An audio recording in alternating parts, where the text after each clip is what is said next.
I mean, G2 just makes so many finals, right? Head-to-head, historically, Mad has 7-5 win-loss as far as the head-to-head goes. They are slightly favored there. The last time we actually saw these teams, in a major matchup was back in the reverse sweep in spring, where Mad was able to actually take that down. So yeah, ages ago, as you're saying. But these teams, definitely do evolve throughout their time here, and especially BDS coming through World Qualifier Series as well as the play-ins, I think has really had some time to develop that confidence. And it's always so interesting because European fans have so little faith in Mad, even though this team is so good domestically. And I'm just interested to see if Mad now can kind of get back to their roots, feel comfortable, feel confident, much like NRG earlier against TL. TL had a much better look on day one, but they got wiped by Energy, right? The same thing could potentially happen here for Mad. I kind of feel bad for them in a lot of ways because they get so much hate, but they are one of the best teams from the region. They constantly make it international. They have made it to quarters. They've won titles in the LEC, and they are deserving of credit for that. It's also interesting to see no Garen ban. Adam was not someone who was blind picking Garen in the LEC, but will he be willing to do it now because he's had so much success, so much confidence on that, or is he unwilling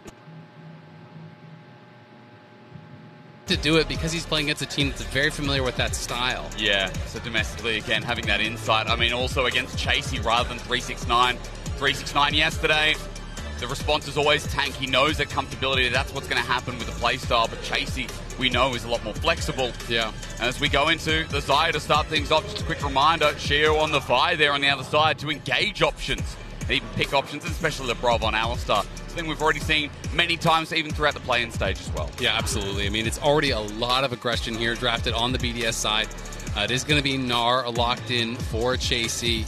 So there is the opportunity. Does Adam want to play one of his signature aggressive picks? Is he willing to take a Garen into it?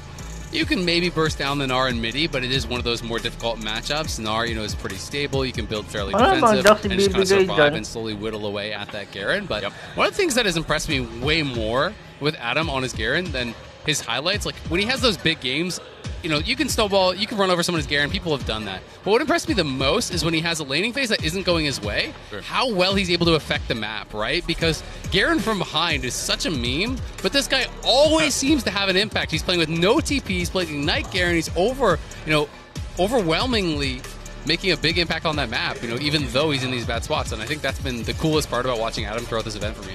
I was saying yesterday on the desk, he's so unpredictable. That's the hardest thing as well. The next one. There are teams in our competition that are very unpredictable. That's what makes them a threat. I think Adam individually is one of the most unpredictable players in such a good way here in the Swiss stage of Worlds. But as we soldier on with that Kaiser picked up, we're getting rid of engage options for Mad. The Jarvan away from El Yoya. It's what we saw yesterday up against Cloud9. Unfortunately, not too much success outside of the top lane gank, but still getting rid of a bit of comfort here with the Olaf versus Adam. We've already got rid of Darius. We're just taking the letters away. Yep, going to be banning out the gods here potentially. It's also interesting because we just touched on the previous game in the Swiss stage. We haven't been seeing this lethality Kai'Sa. I don't know that we'll see it this game, but Crowny did play it multiple times against PSG in that best of 5 to get out. He played it in back-to-back games in their reverse sweep there, through that run to get into the Swiss stage. So I'm interested to see if he's going to go towards that. Renekton was by far the most played there for Adam throughout that regular season and everything. So he is going back towards a standard pick, but not something that he's uncomfortable with, not something that he hasn't been playing. This was kind of his default pick. 15 plays throughout the summer split, compared to 7, his next most on that Darius. So definitely did play a lot of the Croc. I just love the Korean casters popping off because God was banned with Garen in the end. The Renekton gets picked. It seems like they were disappointed to see his most pick. And I'll tell you what they shouldn't be disappointed at. The fact that we are getting a Bel'Veth in there. Now, Azale, time to allocate lanes, honestly, because there's a lot going on there, a lot that can still be flexed around. We know Bel'Veth can go support jungle. We know Rel can go support jungle. We know, especially needing a mid laner, that Niski's probably going to take that Lissandra towards mid. But again, a couple of questions to answer of Mad as BDS lock themselves in Nuke Azir. Yeah, it is really, really interesting to see where they're going to be flexing things around. I am definitely expecting it to be Bel'Veth jungle, though. I don't. It's possible with Hilly because it could be Rel jungle and Hilly playing something crazy. I mean, especially because it's Hilly, you never know. But Elio has played the Bel'Veth jungle. He did play it once throughout the split. It is something that's seen in the LEC a decent amount, though. Yike is really well known for this. They have a few junglers that do actually splash in the Bel'Veth, which is a really fun pick to watch. We did see River bring it out actually against BDS. That game did not work out for them. They ended up losing even though they got a big early lead. So it is one of those champions that really have to have a lot of pace in the game. You have to be farming constantly, really outpacing your opponents. I like the Lissandra, though, as an answer. I think it's really clever into the Vi. You have this pick that is often very squishy that's diving in, and you can kind of just lock down and get that single target burst, get that first kill to set up for the Bel'Veth. Similar to how you're actually playing alongside of Viego, you want to have that upfront burst, get that first kill, pick up, get those resets from the Bel'Veth where you can really start to go crazy. And playing towards that top side becomes really, really important with Bel'Veth because you get so much extra value from those Rift Heralds. So there is a strong top side for BDS, with that Renekton as well as the Vi, but I think Mad are going to be playing heavily towards that top side as well, trying to claim those Heralds and set themselves up for success. I mean, as you were saying, Adam could really take over games in many more ways than just winning the lane. So I think it's important to note that playing towards topside for Mad seems to be a calculated response into their approach into BDS today. As Al before was informing you that the rivalry here, doesn't really go back and forth throughout the regular season, or rather through recency. It was spring, the reverse sweep mentioned, but Mad and BDS, we're not looking them as historic organizations, much like the first and second seed of the LEC, not like the G2 Fanatics, but at least for one of these teams, at least for one of these back runners in the third and fourth seed, that will be moving to 1-1. Another regional rivalry. Unlucky with the draw, but I guess, we get to kind of create a new story with Mad and BDS going head-to-head in Swiss. Exactly. It's the World Tour. We went to North America earlier, then we went international, had a little LPL versus NA, and now we're headed over to Europe. So you're getting to go everywhere. Nice little kind of lying in wait for that ward, and they're anticipating that and going to be able to take it out. It's not a surprise that Elio is playing in this area, though. Bel'Veth, the first camp for Bel'Veth is not one of your camps, it's actually your enemy Raptors. And that's kind of pretty much any time I play up against Bel'Veth, they're going to look for this invade. So BDS is fully ready for this. They have 3 men here.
See, I know it's something we could discuss about over the semi-final. He was, definitely middles in the LEC, and they are deserving of go into the side. Does Adam want to live and just kind of survive? Someone is guaranteed. People have done that. But what impressed me is playing with no TP. I was saying yesterday, one of the most unpredictable players in such a good way. What we saw yesterday. Lethality Kaisa. I don't know that we'll see it this game, but Crowny did play it multiple times. I'm interested to see if he's going to go towards that. Renekton was by far the most played there for Adam throughout that regular season and everything, so he's going back to Darius. So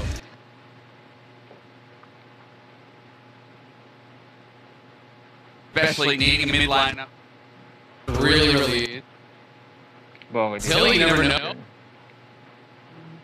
Junglers do actually splash in.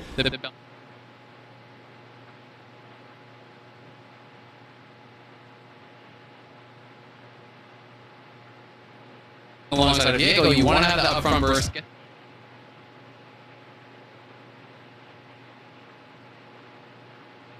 trying to claim those heralds, and instead a calculated response. See, it was spring, the reverse sweep mentioned, but Mad and BDS, we're not looking at them as historic organisations, much like the first and second seed of the LEC, not like the G2 fanatics. But at least for one of these teams, at least for one of these back runners in the 3rd and 4th seed, they will be moving to 1-1. Another regional rivalry. Unlucky with the draw, but I guess, we get to kind of create a new story with Mad BDS going head-to-head in Swiss. Exactly. It's the World Tour. We went to North America earlier, then we went international, had a little LPL versus NA, now we're headed over to Europe. So you're getting to go everywhere. Nice little kind of lie and wait for that ward. They're anticipating that, going to be able to take it out. It's not a surprise that LEO is playing in this area, though. Belveth, the first camp for Belveth is not one of your camps, it's actually your enemy Raptors. And that's kind of pretty much any time I play against Belveth, you know they're going to look for this invade. So BDS is fully ready for this. They have 3 men here waiting for it. And it looks like they're going to be down to scrap. The weird thing about this, though, and we saw this actually happen to River, when he faced against BDS, is it just ended up in a kind of standoff against Geo. And I actually think that's very good, for the Vi. It's the Belveth that needs to make things happen. It's going to be a smite fight. And it's one out by OYO, level 2 hit straight away. And look how efficient they are. Mad run in, straight away run out, now threatening the next camp. Yeah, and I actually really like this, because one of the things that GG didn't do was actually pull over the mid laner that early. They just brought both the solo laners, they committed to it, so it didn't become this weird dance. But Shale didn't use his smite, so what he's expecting is he's thinking, okay, this guy might be on red, he might be on Krug, he's going to try to get over there and smite steal it, but it's already gone, so that really sucks. Shale was so screwed off this, actually. I mean, again, look, once CS, he has to go straight to red, but doesn't know where it's brutal. I mean, you can see the most spam kind of like ironically there. It's one of those things where he was trying to be really clever, and he just didn't have the timing right, because his read is that, okay, he won the smite fight, I didn't use my smite, so I'm going to backtrack. I'm going to steal away this camp. He's going to have no smite. I'll smite steal it. I'll get level 2. His ability may be on cooldown. Maybe I can even get a kill or get a flash or do something, right? But when you mistime that and you show up late, you lose both those camps. Now you're starting leashless at 2.5 minutes, right? Like his first camp is done at 240. Elio is 2 camps ahead, is going to be able to power farm his jungle. He can cross down towards bot side and defend his bot side camps, because Sheo is just way too far behind to really get anything done. And it's an incredible start here for Matt and for Elio. And I think, again, reflecting on what we saw yesterday, I mean, BDS had a really hard matchup to open up Swiss stage. I feel for them a bit. Going up against Kanavi, falling a little bit behind the curve, Sheo's had some opportunistic moments to really find footing, but was unable to do so yesterday. And the point being that Elioya, level 3 now looking to get that tempo continuing the enemy jungle. Sheo's doing his blue, smite is available. Elioya is here, might be pulling it out.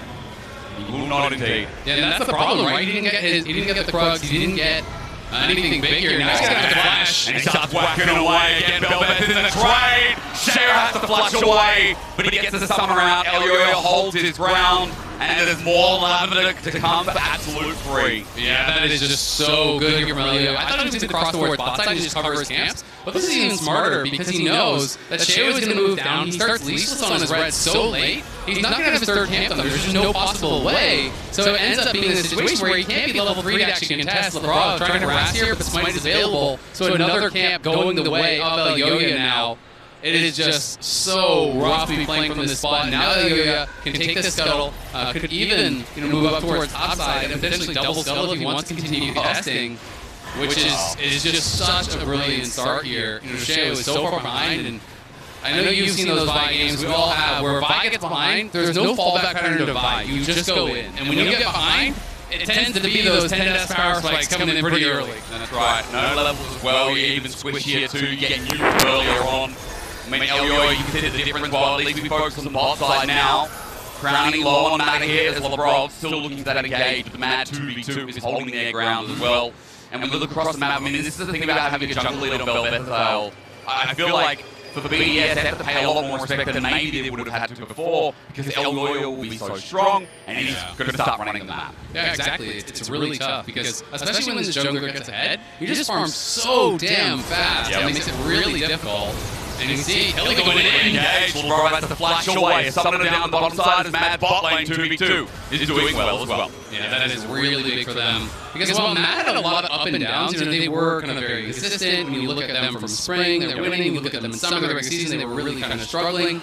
But the one big point of consistency I always felt was Carsey. Carsey was V9 in some of these games where things were going bad. But they're going to look for a potential dive here. Adam is softened up, so they're not confident to actually commit to it, unfortunately. But Carsey has just been such a big difference maker for this team. When he goes international, he has also been great. Yeah. He is such a massive portion of their team fight damage. He really can take over in that stage. And when Matt is setting him up for success, it often just means really good things for the whole team because he is so reliable for them. And can I also just say I've been told by about 5 different people that he's a really nice guy. Throughout my career trip, I've just been told about this legend. Kazi. Get that on the stat sheet. 36% DBM, 1,000 gold lead. Really nice guy. Really nice guy. It needs to be said. Again, as we look for Rome's mid through supports, not even at the terrible timing, but already the map is moving. As you can see, Shao was trying to get in Elioya's face, but what can he do? He tried to position topside for a gank, tried to invade himself. Shao is still behind 30 CS. At 6 minutes of the game as well. I mean, Shao is going to farm up his wolves, but he is just dinging 4. Level 6! And Elio is 6. Yeah, he is so comically ahead. He's the same level as these solos, and now Hilly's just going to keep invading. LeBron can start to come, but LeBron has no flash, so he's in danger as well. How do you get out of this one above and beyond and start knocking away with the Royal Maelstrom? It's an easy first blood. Lavender, evolution, dominance from Elioya. Absolute jungle gap here. You have to give credit to Elioya, but you also have to give credit to the planning from Matt, and it's a whole team effort to create a lead like this. You cannot do this on your own. It's both solo laners coming to Raptors level 1. It's Hillsong getting an advantage spot, re-invading with him at this stage. It's them now moving over towards the Dragon, and he's just playing with such incredible pace. And the beautiful thing about when you're playing this style of heavy farming jungler is when you get ahead, you just tend to get even more ahead because you just start one-shotting the camps. You get stronger and stronger and stronger. And I just really struggle to see what Shao is going to be able to get done in this one. He's got to rely so much on Crownie, so much on Nuke and Adam to really kind of bring him back in. And Crownie has been, a guy who's had such an up and down year, to kind of speak about that inconsistency. When you look back to spring, he was incredible. And then in summer, it just really wasn't it. Zeri became less meta. That was kind of his best champion. I mean, he hasn't been performing nearly as well as he did in that spring. So Crownie really looking to kind of have that return to form. Because when he is at his best, he's just an incredible team fighter. Well, LeBron might be caught out. We'll hold on that because LeBron, he burned his flash before in the lane, and the 2v2 of Mad coming alive. What a night and day difference from yesterday versus C9. Yeah, absolutely. I mean, they came in with such a good plan here from level 1. They're executing well on it. They're winning 2v2. They're winning top, and now Nuke is going to get pushed down. I mean, this is Hilly at his best, right? When he is able to get out of lane, affect the map, when they win the 2v2, he is just unleashed, and now going to be able to pick up that Rift Herald, and now the push is on. When you start getting all these little voidlings spawning out, it is so annoying to deal with here. And BDS is trying to roam to look to answer, but look at the gold difference. Like, that is ridiculous. He has 50% more gold than his opponent and a 2-level lead at 8 minutes! 8 minutes into the game, it's absurd. It is almost leading that 2K lead, really, for Mad right now. Bottom side set up. We talked about Kazi being the reliable threat as well. He's in a good spot to kill. As we look at how LeBron ended up dying from bad timing. That is unfortunate. Hilly was on the recall, they didn't have the ward, and LeBron trying to do a sneaky play. He's making the assumption Hilly is on the roam, but Hilly stops the recall, stuns him up, and there's just no way out. He has no flash, and Carsey's playing Ghost. Carsey really does like to play the Ghost, and when you have that there, ain't no way you're getting out. You're just going to get chased down. That's rough, but look, hey, for Matt, early game's great. And to get to highlight what I was saying before, I mean, yesterday versus C9, there was one game topside. I don't even get time to talk today. Because you guys have to run for his life, because Hill is saying, lives mid. I mean, this guy's not even paying rent, but he lives here. May I direct your eyes to the jungle itemization? Thoughts? It seems to be a bit of a jungle item advantage. Yeah, wonder why. That's still 30 CS, and I mean, cracking already. At 9 minutes. Yep. And his opponent, he's in the garage sale. He's looking for discounts. He's getting some coupons, hoping he can find some way to come back. But, geez, this is brutal for Shao. He is now at least 6, so, hey, you do still have the ulti. You do still have some ways to contribute.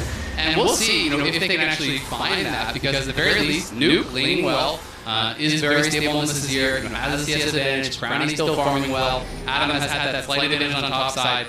So it is just mostly that big jungle edge over there to Matt, but if BDS can really combine on some good plays, hey, maybe it won't matter. Maybe it won't, but for now, we're still singing the praises of Matt here. BDS, I was coming in today ready to talk about how they're warmed up, ready to go. They burst JDG, yes, but coming from planes, that edge we've seen from teams like DRX last year to compare, BDS has been in the competition longer. But it's just one of these things where when teams are playing in these regional matchups, they feel so much more comfortable, so much more at home. And I do think it's fair to say that Matt is likely a team that really kind of struggles from those nerves when they go international. They don't seem to be able to live up to their LEC performances, when they do have those international berths. So that is one of the toughest things for them. But when you're playing at BDS, you've done it so many times, you know this team. Up below, starts it off, onto the turret. It's all about this rip turret that you get an easy charge. Elyoya, that endless banquet is misleading. It is about to end. For the time being, Elyoya, by the way, 28 stacks on that Death and Lavender.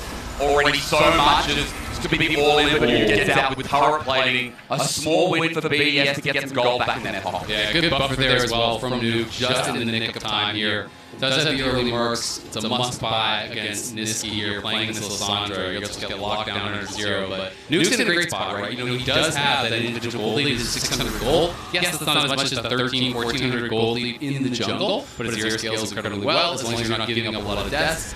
Things are still comebackable. It's not going to be all gloom and doom for BDS, but you do kind of have to batten the hatches and just try to play it cool, calm, and collected. Try to make sure you're giving up the minimum, still maintaining farm, and maintaining vision. And as you were saying earlier on, even though Sheo's so far behind, Vi's still going to do the same thing, like run in, set up, get the engage. We know that BDS, specifically yesterday, focused on this top side. And it's funny to say because I think this is the quietest that Adam's ever been, simply because of how far his jungle was behind, and simply because of what little BDS can do with no map priority, with this massive squid type thing running across Summoner's Rift.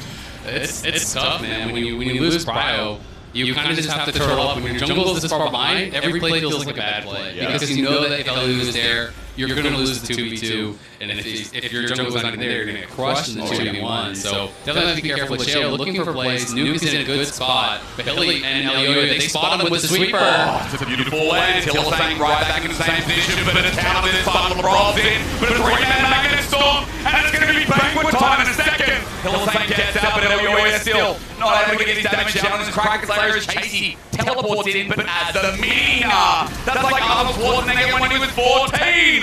Matt running for their lives as BDS are getting something in this game. They're back, at least in some significant way. Yeah, that is a great play from them. Unfortunately, the kill did go to LeBron, but they're getting active on the map. They try to look for this play. Carsey, though, looking for Crownie. Crownie for standing 6 left, but is it enough? Hang on a minute. Elyoya draws on him, but Carsey has just solo killed Crownie. Meanwhile, though, it turns to trade the feathers of the red play out, but Sheo running in, doesn't matter. You get to kill meanwhile on the top side. Now, finally, the Mega Man comes through. Chasey versus Adam. It's been about Chatham, but now better be about getting it. Chasey takes him down in the top lane. There's no flashes, no ulti on Adam, and he gets punished in that spot. But Carsey taking down Crownie. I want to see that replay, because Crownie actually whipped for the W to try to finish him off, but it was 4 stacks of plasma. I kind of feel like just one more auto instead would have killed him. I think he would have actually killed him with the final auto plus the plasma proc. And the delays that on the cast time from the W kind of made the difference there. So it'll be interesting to see if we can watch it one more time. BDS say, make a call. We're going to turn you on to Hilly, and then this great counter engage from Hilly. Niski flashes in, self-ulti to immune. That is your ult, but it is already Hilly going down. And then we can watch this one more time. This was really, really close. It's hard to know exactly, but he's 4 stacks of plasma. I think the right call is one more auto. It's 300 damage, 1 auto plus the plasma stock. I think he has him. I'm not actually 100% sure, but I think he has him. And it's really close. It's one of those hard calls to make, but the W cast time there, making all the difference, was too slow. And Carsey makes another big play and then up to the top side. This was just an easy kill from Chasey. No ult, no flash, has the sums track. You said it. It was 14-year-old Arnold down in the bot lane, but that is Arnold the Terminator. He's looking jacked. I mean, to be fair, Arnold when he was 14, Probably still really jacked. he really was. I mean, I was watching a documentary recently. Maybe not the best analogy, but you guys get the point. It's still... It's me in the bot lane, it's Arnold in the top lane. There you go. We get it right in the end. Look, it is still mad with this early game goal. They still maintain that to a degree. However, the BDS has shown how they can come back in this game. We also have a Azir. We also have a Kaiser who's going crack in there too. And when you look at the MasterCard lane economy snapshot that just popped up, Nuke has a goal lead over Niski, so at least there's something to talk about from this red-sided team. Absolutely. And he's actually the richest member in the entire game. Right? Wow. He has slightly more gold than Elliot. It is very close, but it is a lead at the very least. And Nuke obviously going for a high damage build, did have the injuries already in, he's playing Conqueror, so you can always pretty much expect the Ashes to come in second. We'll see where he wants to go from there. But he is going to be able to put out that damage. Chasey in the side lane, though, is a problem. And this is one of the things, when you fall behind his Renekton, it's tough because Gnar, he's only really afraid of you if you can get all in. But when Gnar gets ahead and you can't all in, Gnar just chips you down, always has pressure on the sides, and you have to kind of cover Renekton in these situations, which really makes it obvious where the buy is, right? It makes it easier to track that buy because you're pushing up, you're getting deep boards. And that is going to be problematic here for BDS because Mad can play in your jungle, can look for picks, can play through sides. I think they just have a lot more options, whereas BDS is really kind of more one-dimensional in their comp. They want to dive, they want to go 5v5, they want to make it happen. I mean, every time that happens further to your point, like it's a 40 CS lead now, by the way, Shadow's going to continue falling behind. And yes, we said the go button for Vi is there, but I think now we have to look at the context that El Goya is almost second item here. Almost towards his second item, where Black Cleaver was just completed by Shadow. So this Velvet, ever scaling, endless banquet for a reason, resets in Fight Azale, and we know that this team will fight well historically, but also compositionally. There's a lot to talk about how this 5v5 is going to go out. Absolutely. And Olivia has as much farm as the top laners, right? And that is equating now to 37% free attack speed from that passive. So that's a lot of attack speed that he is building up here. It does have another Herald in pocket, so the push is likely going to be on again. They already have that top tower. Could just drop in and guarantee the bot lane tower if they want, or can hold it from mid. Definitely do have options here. But Alioya really has run the map, and as long as one of their members is around him, heals with him, or something like that, he doesn't really have to be scared of walking in the enemy jungle. And I think on that point too, I mean, Hilly has been walking with him non-stop, but Niski now going to join up in the fray, but Blake's path not taken by Shadow, just trying to get his camp, but hello, my family. Look at that. Herald, 3 of her children, Elyoya. I don't know where Velvet fits in, maybe it's the grandmother, but that helps get the turret down and shove me back. That's Hillesang. Down he goes. Nuke again seems like the character to watch. He really is. He's going to be the big hope, I think, for BDS in this game. He's the only one winning. He's the richest person in the game right now. So Nuke having a great one. Hilly, I gotta say it's a pretty silly flash, from that position. I think it's very unlikely that he would get out, but he saw the blast cone, and I think his thought is, I can flash over, maybe if I get the blast cone, I'm going to get out. In that spot, though, especially with Dragon coming up in 145 and your team is such a strong point, I'd rather you die and have the flash to the engage. Well, I'd rather see this fight play out first up. Mega Nug about to run out, but into Adam. Can he deal with this one? No midway there. Chasey ult. Misses. Can't see right here. On. Shadow, welcome back to the Feathers fly out. He will still be rooted down. Chasey gets the kill, but he made it work hard for it. Yeah, he did. Maybe a little bit of sun in their eyes on that one. Chasey a swing and a miss on the first couple. Definitely made it look a bit messy, but Adam's too far behind. He can't capitalize, even though he played about as well as he possibly could have from that position. Did get the ulti out of Karzi, and they are trying to play a bit of this split map, but this is going to be able to TP up towards top, answer that, and Chasey, the push is on through sides. Doesn't have the fade, so it'll be interesting to see what he's going to build as his second item. Is he going to go towards Hullbreaker and really commit towards side lane? Or do they feel that they can just close this game out in 5v5? I think if you feel that you're strong enough to really just make it happen in 5v5, then you should just be building for that. So here it is, he's trying to flash in. LeBron's already behind him. It's really ambitious to think you're going to be able to get onto that blast cone, so maybe hurting now. What's going on, brother? I tell you what, I might not be an EU caster, but I do know that Hilly sometimes silly. Yeah, Brother Hilly making an appearance here. Brownie there behind him. Looking for the above and below. Gets it. Maelstrom's out. Minsky sets him in place. Glacial path not taken. Brownie gets out. using everything as Mad tried to chase up a kill. And that is actually so critical because Hilly just died, he has no flash, he lost his ulti, but now, crowning the wall, no sums. And it's going to mean Mad should be able to easily move in for this dragon here. But Bravo getting chucked down, and Chasey's getting a Megadar. Stride right here on that Royal Maelstrom. LeBron might be the first reset cards. He just solo taking down Crowny, who had nothing, and now it's an endless banquet again on the back end. Well, the bop away from LeBron won't matter because the nuke down from Chasey is massive. Have another one on the house because Mad are back in charge. They are crushing through in this fight. They're going to get the dragon. Shadows on it now. If he dies, this is going to be fair. Oh no, he lost the red! Ellie heard what I said about him. I'm sorry, it'll never happen again. Shadow is just like this game. Could not get any worse, right, guys? Right. Well, surely he gets out of this. Oh, absolutely not. It's going to be a feast for the eyes. At least Elyoya to pick up yet another kill. Slap him down. Shadow. No way. No way. He's not getting out. He's not getting out. He's at least buying time. He dies in the end, but that was crazy. Yeah, did buy a ton of time at the very least, but he ends up going down. I mean, that's just Hilly in a nutshell, right? Hilly, take it, and Hilly, give it away. This guy is so fun to watch. He's so aggressive. He's so confident. And that is what has made him a fan favorite for so many years. His time with Fnatic and now on Mad as well. And with the jungler dead, it is Baron o'clock. And Elyoya is going to be shredding through this Carsey as well. They have so much damage, and there's no way for BDS to challenge. They're already down 5K. And I think this is almost the death knell here for BDS in this one, as you're now massively ahead, have the Baron, you're already winning in sides, and now you're 5-0 Gnar gets a Baron buff. Adam almost caught out on the back end of that as well. The first deal point, 7,000 the lead. Hexgate used to try and get picks from maybe better X3 that above and below, not connecting, but Elyoya, a level 13 Bel'Veth with Stride Breaker. It's not taking no for an answer with Baron Power Play, which has only just begun. He'll move up, he doesn't care about backing, and will take more from the map as Mad.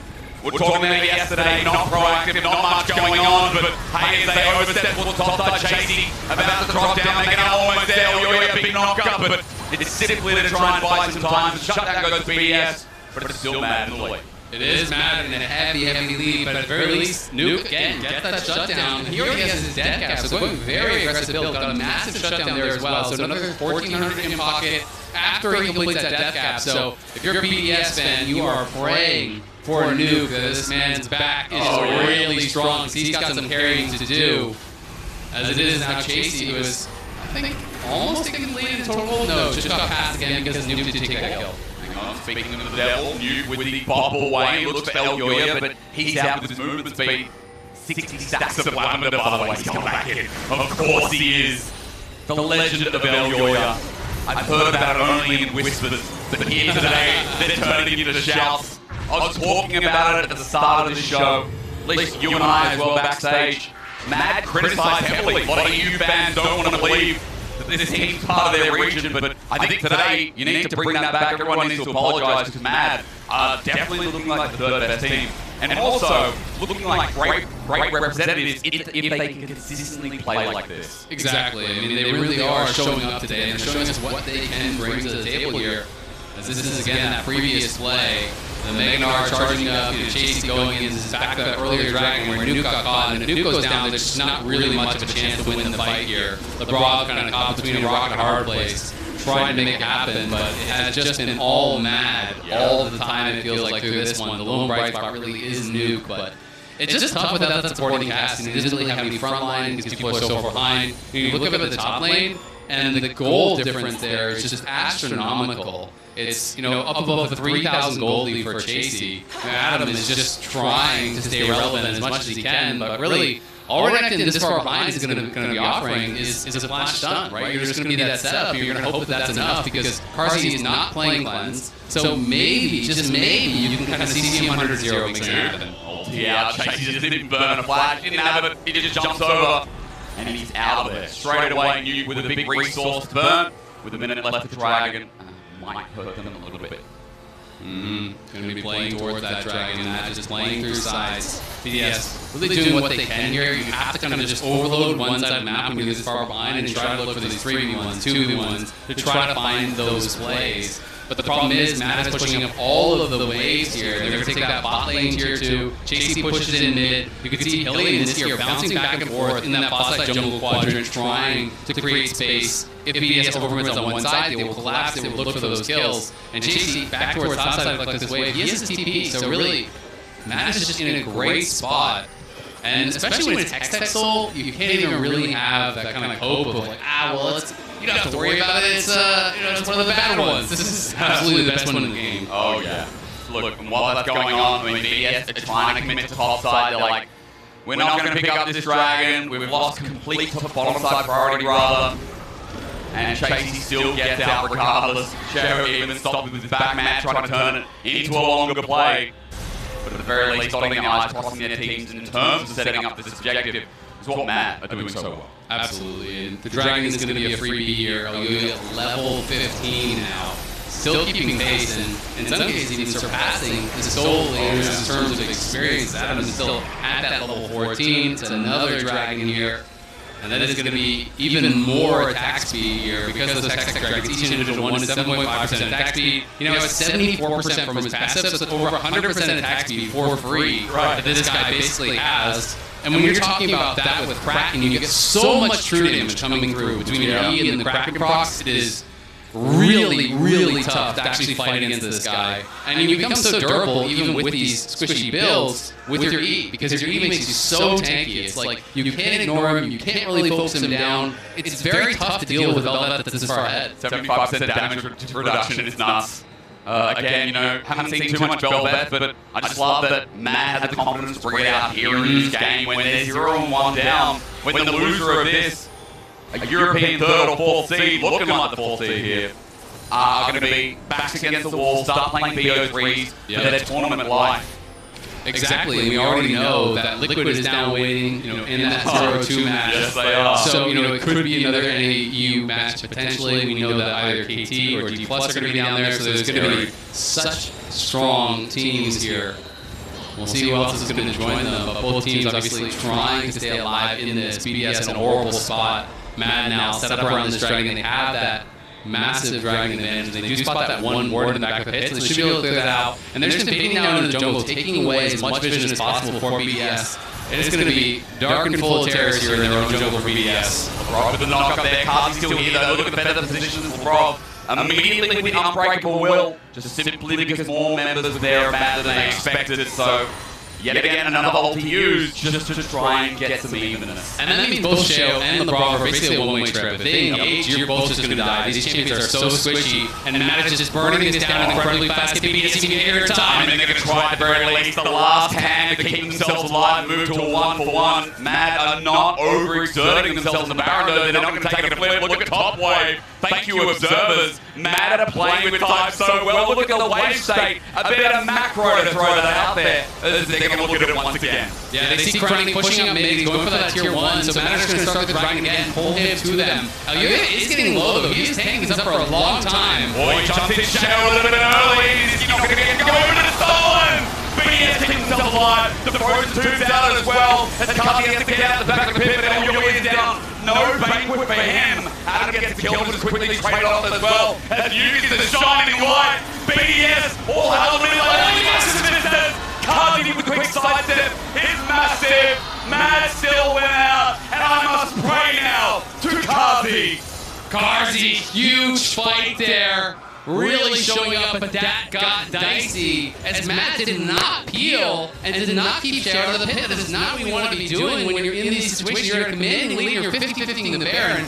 The objective bounty is taken. They do win the fight afterwards, but yeah, just no one keeping Sheo out of the pit. So pretty amateur play around the Baron there from Mad.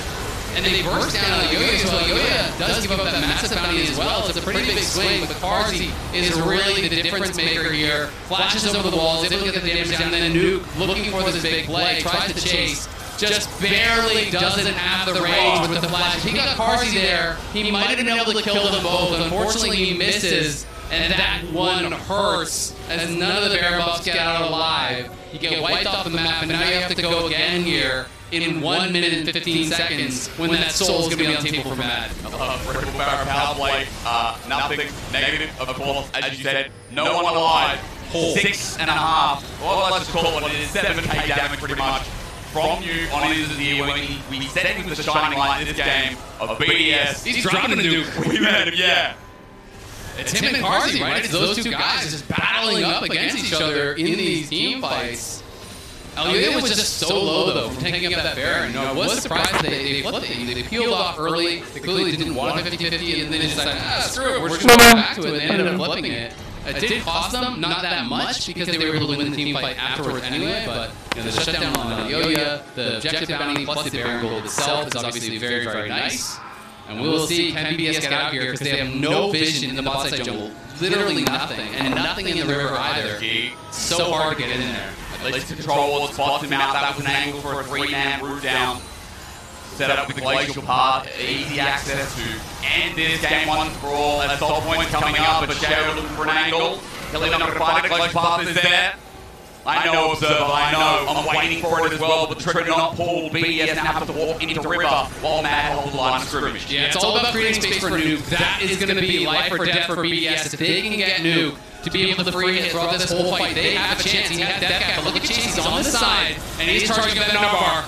BDS comes so far, but at this point, Glacial Path not taken yet. Again, Elgoy is coming down. Strong Jungle Dragon indeed opens up, but Hilly, you are not silly. You're in charge! And now when you launch in the back, BDS still trying to find the fight. Mad somehow getting bursted down. Adam takes a while, but look at this! Nom, nom, nom, nom! It's an endless banquet once again! Mad have done it. They get the fight, and I think they're going to get the game here. They wipe them off the map. They TP the bot. They crush the team fight. They've got the soul, and they're coming for their first win. It all comes together from the early game. A couple of hiccups along the road, but Mad moving for their first win here on the Swiss stage. BDS have worked so hard to get here, but Mad don't care. That's LEC's third seed. Dallas be damned. Here Mad stands. Something to be really happy about here for Mad. A confidence-building win. Knows that they can get it done here against BDS. Has got to feel good. They came in with a really strong game plan. The level 1 was beautiful with Elyoya, Nisky, and Chasey 3-man invade towards those Raptors. They push off Sheo. They win that Smite fight. And then when Sheo tries to backtrack to contest at the Krugs, but he's too late to do it, it just meant that Elyoya got so far ahead. They were able to re-invade on bot side because he missed out on that camp. Sheo's not even level 3. And Elyoya was just everywhere from that point. Hillsong and Carsey got an advantage in bot, and they're grouping up with Elyoya. They're